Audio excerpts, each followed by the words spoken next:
আসসালামু আলাইকুম। Microsoft Excel for chemical engineer সিরিজে সবাইকে স্বাগতম। বেসিক্যালি এই সিরিজটাতে আমরা কভার করার ট্রাই করব engineering field, precisely chemical engineering ফিল্ডে মাইক্রোসফট এক্সেলের যে সমস্ত ফাংশন বা সিনট্যাক্স আমরা সচরাচর ব্যবহার করে থাকি সেগুলা। তো আমরা মাইক্রোসফট এক্সেলই এক্স্যাক্টলি কেন শিখবো? ওয়েল, এটার পিছনে বেশ কিছু কারণ আছে। সেটা হচ্ছে কেমিক্যাল ইঞ্জিনিয়ারিং ফিল্ডে এটা অনেক বেশি ওয়াইডলি অ্যান্ড ব্রড ভাবে ইউজ করা হয়।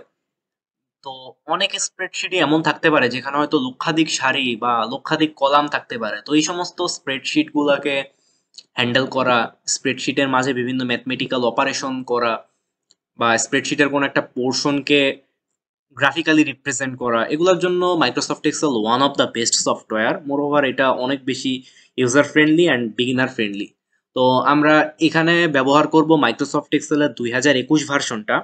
তো ভার্সন খুব বেশি প্রবলেম না, আমরা যে কোনো ভার্সনই ব্যবহার করতে পারি, বাট 2010 বা তার আগের যে ভার্সনগুলো আছে এগুলাতে ফিচার ডেফিসিট আছে অনেক। সো যদি সম্ভব হয় আমি রেকমেন্ড করব 2016 বা তার পরের ভার্সনগুলা ব্যবহার করতে।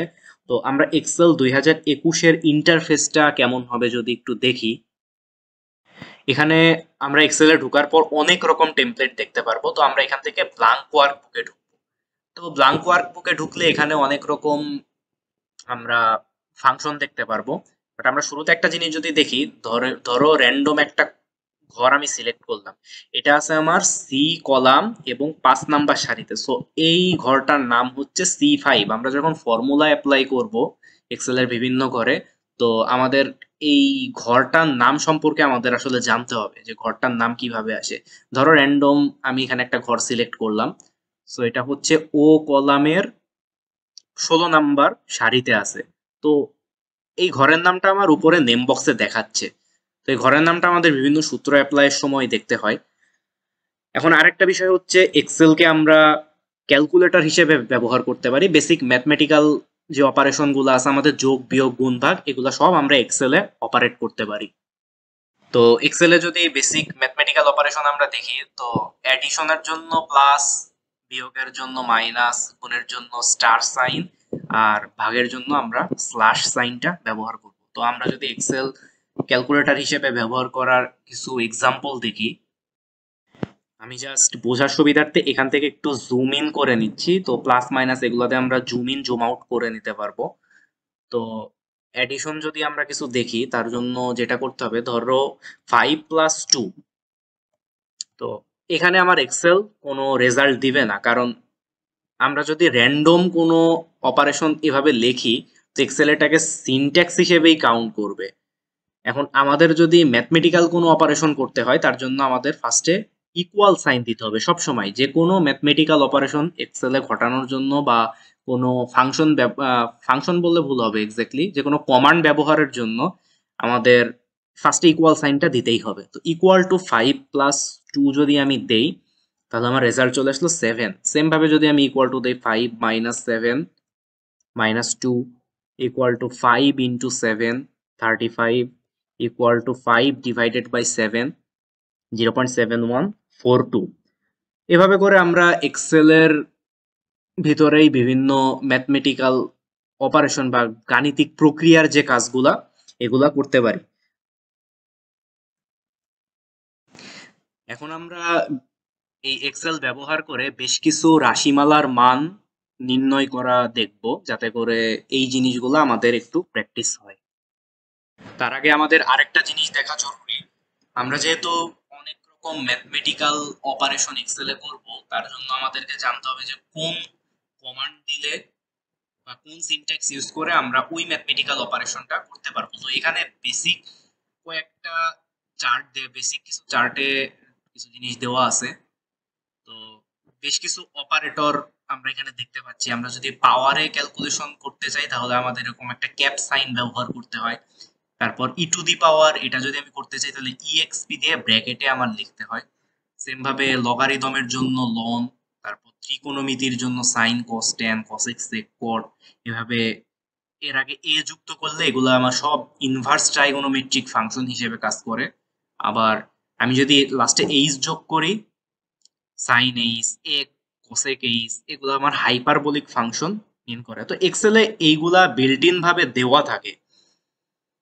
এবার আমরা বেশ কিছু এক্সপ্রেশনের ভ্যালু বের করব। এখানে কয়েকটা এক্সপ্রেশন দেওয়া আছে এবং এই এক্সপ্রেশনে আননোন হচ্ছে এক্স এবং ওয়াই।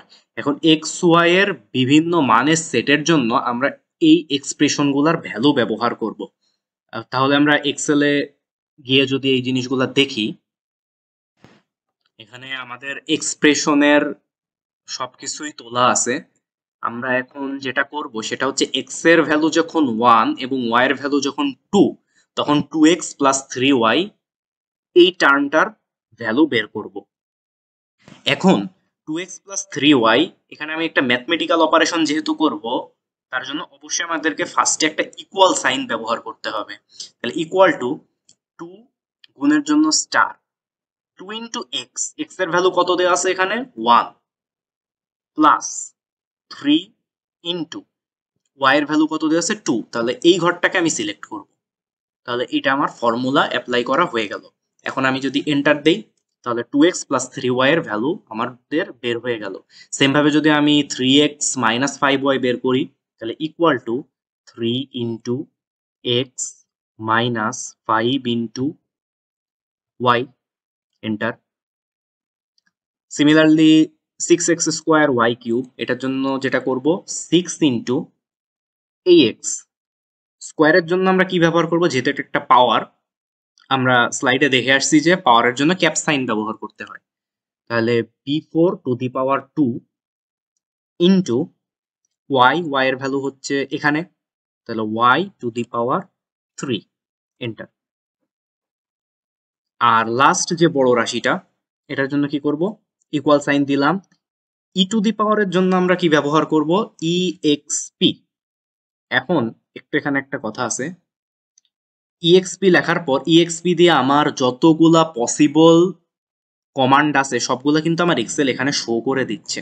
তো আমরা কি করব, ওই কমান্ডগুলোর এই ব্লু কালার যেখানে আসে ওখানে নিব, নিয়ে আমরা কিবোর্ডের ট্যাব বাটনে প্রেস করব। ট্যাব বাটনে প্রেস করলে হবে কি, আমার কাজটা একটু দ্রুত হয়ে যাবে। এই যে exp দিয়ে ব্র্যাকেটটা আমার চলে আসলো, এটা একটা আমার কাজটা সুবিধাজনক হলো। তাহলে exp এর ভিতরে মানে কি দিতে হবে, 3x, মানে e two the power 3x হবে। তাহলে exp 3 ইন্টু x এর ভ্যালু এখানে, bracket close, divided by 2 plus লন ওয়াই। লনের জন্য সরাসরি কমান্ড হচ্ছে লন ট্যাব ব্যবহার করলাম, লন ওয়াই, ওয়াই আছে আমার এখানে, ব্র্যাকেট ক্লোজ, প্লাস সাইনের জন্য কমান্ড কি, ডাইরেক্টলি সাইন ট্যাব ইউজ করলাম। আচ্ছা, পাই কিভাবে লিখবো, পায়ের জন্য আমরা ডাইরেক্ট পিআই এটা লিখবো, ট্যাব ব্র্যাকেট ক্লোজ পিআই, তারপর ফার্স্ট ব্র্যাকেট ক্লোজ, এটা আমার পায়ের ভ্যালু ইন্ডিকেট করে। তাহলে পাই ডিভাইডেড বাই এক্স, তাহলে ডিভাইডেড বাই দিয়ে আমি এখন এক্স এর ভ্যালু এটা সিলেক্ট করব, ব্র্যাকেট ক্লোজ, দেন এন্টার। তো আমার এই ভ্যালুটা বের হয়ে গেল। সেম ভাবে এখন আমি যদি এক্স এর ভ্যালু 2 এবং ওয়াই এর ভ্যালু 3 এর জন্য এই পুরা রাশির মান বের করি, কি করব, এই ঘরে সূত্র বসাবো, এই ঘরে সূত্র বসাবো, এই ঘরে বসাবো, এই ঘরে বসাবো, তাই তো? একদমই তাই না। এইরকমই যদি করা লাগতো তাহলে এক্সেল ব্যবহার করার তো কোনো মানে হয় না। তো এরকম যখন আমার একটা লার্জ গ্রুপ অফ ডাটা থাকবে তখন এইভাবে প্রত্যেকটা ঘরে সূত্র বসায় টাইম ওয়েস্ট করার তো কোনো মানেই হয় না। তো এটার জন্য কি আছে, আমি যে এই ধরো 2x প্লাস 3y এখানে যে সূত্রটা দিছি, এক্সেল কিন্তু অলরেডি বুঝে গেছে যে আমি 1 আর 2 এইরকম ভ্যালুর জন্য এই রাশিটার মান বের করছি। সো এক্সেল বুঝতেছে যে আমি নিচেও সেম কাজটা করব। ঠিক আছে, প্যাটার্নটা কোন দিকে রিপিট হচ্ছে, উপর থেকে নিচের দিকে। সো এখন আমি যদি এখানে একটু টেকনিক খাটাই তাহলে সবগুলা ঘরের আমার মান চলে আসবে। কিভাবে, সেটা দুইটা ওয়েতে আমরা করতে পারি, দুইটা ওয়ে আমরা দেখাচ্ছি। তো আমার মাউসে এখন কি একটা বড় প্লাস চিহ্ন আছে, তো এই বড় প্লাস চিহ্নটা আমি যদি এইদিকে নেই, একটা পয়েন্টার টাইপ চিহ্ন আসছে, এটা আমার দরকার নাই। আমার দরকার হচ্ছে এই যে একটা ছোট প্লাস চিহ্ন আসলে এটা। এখন আমি যেটা করতে পারি, এই ছোট প্লাস চিহ্ন আসা অবস্থায় মাউসে লেফট বাটনে 2 বার ক্লিক করব, অটোমেটিক আমার যতগুলা ঘরে প্রয়োজন, যতগুলা ঘর প্রয়োজন সবগুলাতেই আমার ভ্যালু চলে আসছে। সেম ভাবে যদি আমি এটাতে করি, এটাতে আমি সেকেন্ড নিয়মে দেখাচ্ছি, এই বড় প্লাসটা একদম কোনার সবুজ পয়েন্টে নিয়ে এসে ছোট প্লাসে আমি কনভার্ট করব। এখন যেটা আমি করতে পারি, মাউসের লেফট বাটনে 2বার ক্লিক করতে পারি, অর মাউসের লেফট বাটনটা ধরে রেখে যত ঘর আমি চাচ্ছি, এই ক্ষেত্রে একটা সুবিধা হচ্ছে আমি ঘর কন্ট্রোল করতে পারি। আমি চাইলে এই পর্যন্ত ভ্যালু আনতে পারি, এই পর্যন্ত আনতে পারি, অথবা আমি লাস্ট পর্যন্তই নিয়ে আসতেছি। এই যে আমার ভ্যালু চলে আসলো। সেম ভাবে আমরা যদি এইটাতে করি, কি করব, এই প্লাসটাকে ছোট প্লাসে কনভার্ট করব, টান দিয়ে দিলাম। সেম ভাবে যদি এইটা করি, ডাবল ক্লিক, চলে আসলো। তো এইভাবে করে আমরা এক্সেলে অনেক কাজ, সিমিলার প্যাটার্নের কাজগুলো অনেক সহজে করতে পারি। আচ্ছা, এই সেম কাজটা কি আমি লেফট থেকে রাইট সাইডে করতে পারতাম? পারতাম, যদি প্যাটার্নে মিল থাকতো। বাট লেফট থেকে রাইট সাইডে কি আমার ইকুয়েশন গুলা ভিন্ন ভিন্ন না, এই রাশিগুলা তো ভিন্ন ভিন্ন, বাট নর্মালি আমি করতে পারতাম। যদি প্যাটার্নে যদি মিল থাকে, আমি একবারে কাজ করে ফেলতে পারবো। তো এভাবে করে আমি বলবো বেশ কিছু ইকুয়েশন নিজেরা তৈরি করে এক্স ওয়াই বা জেড এর বিভিন্ন ভ্যালু দিয়ে কিছু প্র্যাকটিস করতে, তাতে করে আমাদের কাজের এফিসিয়েন্সিটা বাড়বে। এখানে আরেকটা জিনিস না দেখাইলেই না, সেটা হচ্ছে সাম আর এভারেজ, এই দুইটা কমান্ড। ধরো আমি এই ঘরে, এই 4টা ঘরে যা আছে এগুলার টোটাল সমষ্টি বের করতে চাই, আমি কি করব, ইকুয়াল টু এইটা যোগ এইটা যোগ এইটা যোগ এটা, এভাবে করব না, এভাবে করব না। আমরা সামেশন করার জন্য কি করব, সাম কমান্ডটা ইউজ করব। সাম ইউজ করে কি করব, যে ঘরের সবগুলা ডাটা আমি যোগ করতে যাচ্ছি ওই ঘরটাই পুরো সিলেক্ট করে ফেলবো। এইভাবে করে পুরো ঘরটা সিলেক্ট করে ফেললাম, জাস্ট এন্টার। এখন আমি সেম কি এই ঘরের জন্য আবার এইখানে সূত্র বসাবো? কোনো প্রয়োজন নাই। এই ঘরের সবগুলা রাশি, এই ঘরের সবগুলা পদ কি আমি আলাদা আলাদা যোগ করে এখানে বসাবো? মানে সামের সূত্র দিয়েও বসাইতে পারি, আলাদা করেও আমি বসাইতে পারি। তো কোনো প্রয়োজন নাই। যেহেতু আমি এখানে একবার অপারেশন করছি, আমি মাউসের লেফট বাটন, এখানে এই প্লাস আসার পরে লেফট বাটনটা দিয়ে ডান পাশে টান দিয়ে দিব, এই যে চলে আসলো। সেম ভাবে আরেকটা অপারেশন দেখানো গুরুত্বপূর্ণ, সেটা হচ্ছে এভারেজ নির্ণয় করা। এভারেজের জন্য ইকুয়াল টু এভারেজ, এই কমান্ডটা আমরা ব্যবহার করব। কিবোর্ডের নিচে চাপ দিলাম, ট্যাব, এভারেজ। কি করব, এই ঘরের এইখানে যে 4টা ডাটা আছে তাদের এভারেজ আমি যেহেতু বের করতে যাচ্ছি, তাহলে এই 4টা ডাটা আমি সিলেক্ট করে দিই, এন্টার, আমার এভারেজ চলে আসলো। সেম ভাবে আমি যদি ডান পাশে এরকম প্রত্যেকটা ঘরের এভারেজ বের করতে চাই, কি করব, এই প্লাস চিহ্ন আসলো, মাউসের ডান পাশে, মাউসের বাম পাশে ক্লিক করে ডান দিকে টান দিয়ে দিব। তো এইভাবে আমার সব সাইডের এভারেজটা চলে আসলো। তো নিজেরা এরকম কিছু রাশিমালা তৈরি করে এক্স ওয়াই জেড এর বিভিন্ন মানের জন্য ভ্যালু বের করার প্র্যাকটিসটা তোমরা করবা। আর উপরে এইখানে বেশ কিছু ফাংশন আছে, এই ফাংশনগুলো আমি বলবো নিজেরা এক্সপ্লোর করতে, এখানে আসলে দেখাই দেওয়ার কিছু নাই। তো এইখানে বিভিন্ন কাজে আমরা ব্যবহার করতে পারি এই ফাংশনগুলো। যেমন আমি এই যে এই লেখাটা বোল্ড করতে পারি, ইটালিক করতে পারি, আন্ডারলাইন করতে পারি, কালার চেঞ্জ করতে পারি, দেন এখানে কি এখানে হাইলাইট করতে পারি। তারপর এটা লেফটে থাকবে না মাঝে থাকবে, রাইট সাইডে থাকবে, এগুলা সিলেক্ট করা। তারপর কি ফন্ট হবে, ফন্টের সাইজ, মার্জিন, সেন্টার, এই জিনিসগুলা এইখানে যতগুলা ফাংশন আছে আমি বলবো এগুলা নিজেরা একটু এক্সপ্লোর করতে, যে এখানে কি হয়, নিজেরা একটু ঘাটাঘাটি করলে এগুলা খুবই ইজি, দেখাই দেওয়ার প্রয়োজন পড়বে না, এগুলা নিজেরা ঘাটাঘাটি করলে হয়ে যাবে। এই জিনিসগুলা খুবই বেসিক। তো আজকের ভিডিও আমাদের এই পর্যন্তই। নেক্সট ভিডিওতে আমরা ইকুয়েশন সলভিং নিয়ে আলোচনা করব। ধন্যবাদ সবাইকে।